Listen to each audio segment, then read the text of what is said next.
Welcome into Duval Daily, presented by GenJag.com. I'm Jordan DeLugo. Thank you so much for tuning in here on Monday, August 26th. Roster cuts have begun around the league, and they have begun here in Jacksonville. The Jaguars have waived several players and released several others. Ahead of roster cuts, the deadline is tomorrow, so teams are starting to get this thing going, and it's a really unfortunate time of year seeing all these players that have worked so hard throughout their careers and certainly throughout the last month or so to try to make a football team, and not going to happen for all of them. Some of these players could sign on with other teams. Some of these players could find their way to different practice squads around the league, but it's still a tough day. There's no doubt about it. So we're going to talk about the players that the Jaguars have waived and or released so far. And we'll get into that. Really appreciate y'all tuning in. If you enjoy the content, please like, subscribe, hit that notification bell. You can also check out genjag.com/shop, pick up some new Duval gear. You can become a channel member here on YouTube. So looking at the players the Jaguars have waived, and that means that these players will hit the waiver wire and teams can submit a claim to add them to their roster. Defensive end Raymond Johnson, defensive tackle Jonathan Marshall, linebacker Andrew Parker Jr., wide receiver Joseph Skates, defensive end Breland Speaks, and wide receiver Seth Williams. So we'll talk about these players that were waived and then talk about the players that were released. The released players, they're not subject to waivers. They can sign anywhere they want, or any team can, offer them a contract. Defensive end Raymond Johnson. So the Jaguars brought him in a few weeks back, brought him in as kind of depth. He outlasted Rasheem Green, who was also a defensive end that was released by the Jaguars a week and a half ago.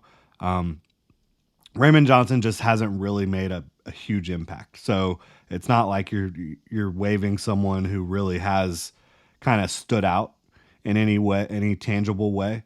So that one's not a big surprise. Defensive end Breland Speaks. He has stood out, and he signed even more recently. So Breland Speaks, a couple weeks of practice to show his worth. And overall, it's just that's a difficult position to be put in. This is a former high draft pick, I think second round pick by the Chiefs, who just won UFL Defensive Player of the Year. He did some good things for the Jaguars, but it's a numbers game. And unfortunately, with players that are a little bit more established within the team, like DJ Coleman and a player like a Miles Cole, who the Jaguars drafted in the 7th round this year. Obviously, Trevis Gibson playing well. Yasir Abdullah on the roster bubble, it looks like, kind of a edge slash off-ball linebacker, hybrid type of player. Breland Speaks just, again, faced an uphill battle, so that was tough. Defensive tackle Jonathan Marshall actually has made some plays for the Jaguars, both in practice and in the games. He was waived by the team. I think he'll have a shot in the league moving forward. Like, I think he's someone who could definitely potentially make a practice squad or compete to be depth. But overall, the Jaguars just have a lot of, again, more established, entrenched players up front, guys that are not going to be released. 2 draft picks this year, Eric Armstead, Roy Robertson Harris, obviously Devon Hamilton. So Jonathan Marshall, just not going to be room on the roster for a player like that. Andrew Parker was an interesting one. Again, at linebacker, the Jaguars have a lot of depth. That has been one of the positions the Jaguars have invested most heavily in, especially throughout the draft. And then obviously Foye Oluokun. Andrew Parker did some good things for the Jaguars, I think, and he's a undrafted rookie. So hopefully he will have a shot to continue forward in the league, and we'll see. Maybe he finds his way back to the Jaguars practice squad, but he's a guy that he's made plays in games and in practice. No doubt about it. Wide receiver Joseph Skates hasn't done a lot, quite frankly. And Joseph Skates and Seth Williams kind of in that same mold of like a big-bodied receiver. Both of those guys waived by the Jaguars. Seth Williams has made plays. He's made plays this camp. He's made plays in the past. Been here for a couple years now. Skates didn't stand out as much, but both of those guys are going to be looking for work now. I think Seth Williams definitely belongs in the league, whether it's on a practice squad or 53. Seth Williams can play. And he's the type of guy that can make plays above the rim. And sometimes those guys are kind of hard to find. So I think he has a place in the league somewhere. We'll see if it's in Jacksonville on the practice squad or not. And then the players that were released, these are guys that, again, can sign anywhere. Cornerback Tavon Campbell, Campbell's been around. He's started games for the Jaguars when there's been injuries. He's made plays.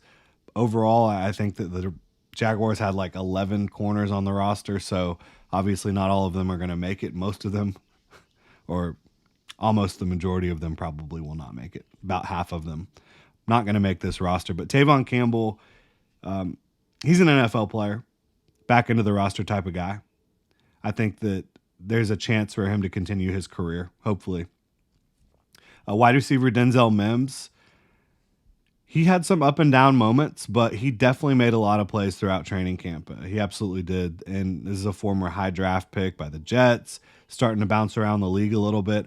I would guess he'll get another shot somewhere, but I'm not sure where. And he's somebody that brings length and a good amount of athleticism to the field, but I think still kind of locking in as that true professional will go a long way for Denzel Mims. Chris Myrick, he's made a catch or two here or there throughout training camp, but not done a lot for the Jaguars as a tight end. Again, another position where there's just not a lot of opportunity. You've got a guy like Josiah DeGuara who might not even make this football team, and he's played incredibly well. He has stood out a lot, and Bowman has stood out as well at the tight end position, and you've got your top three locked in. So that was a tough spot for Myrick, but I certainly wasn't like standing out as someone who doesn't belong. And then offensive lineman Keaton Sutherland, another player who, when you look at this depth chart on the offensive line, like you've got probably 7 players, 8 players 100% locked in. That's leaving room for like 1 or 2 more guys. Keaton Sutherland certainly wasn't at the top of that list. I think you're probably going to see like a Cole Van Lannon and a Blake Hance maybe fighting for one roster spot. Tyler Shatley, don't know if he's going to make it this year. So none of these are surprises, right? None of these cuts are surprises, release or waiver cuts. They all kind of, none of them were on my 53. We'll say that. And I don't think I saw any of these players on anyone's projected 53-man roster. But it's still, a tough day for these guys, and you hope that they can go find work elsewhere. There are a lot of different opportunities nowadays, with the UFL, CFL. You can even go overseas if you need to. But I'm hopeful that these guys can find a home in the NFL and continue to grow and work on their craft, because really none of them stood out as people that don't belong in the league. I do feel that way, and I feel the Jaguars' depth is certainly stronger than it has been. I think you can kind of look at just the results of these games the last couple years and in the preseason and say that the depth is stronger than it has been. Obviously, if you lose the amount of players the Jaguars lost last year in the starting lineup, it's going to be tough to win football games. But I do think that they've established better depth over the last couple years and even more depth this year than they had last year, certainly. So that'll do it here. We've got offensive standouts from this final preseason victory over the Falcons coming out later today. Doug Peterson will meet with the media at 11:30. We'll get a little brief glimpse at practice. It's now officially into like regular season mode, so media will only be at practice for about 20 minutes, and you're not really going to be able to glean anything from those types of practices other than like who's practicing and who's not type of deal. But we will hear from Doug Peterson, and so that'll be definitely interesting to hear him talk about these roster cuts, about the football game, moving forward to Miami. I mean, that's the next test now. Obviously, you get this roster down to 53, and then it's just preparing for Miami for the next almost 2 weeks. Really appreciate y'all tuning in, though.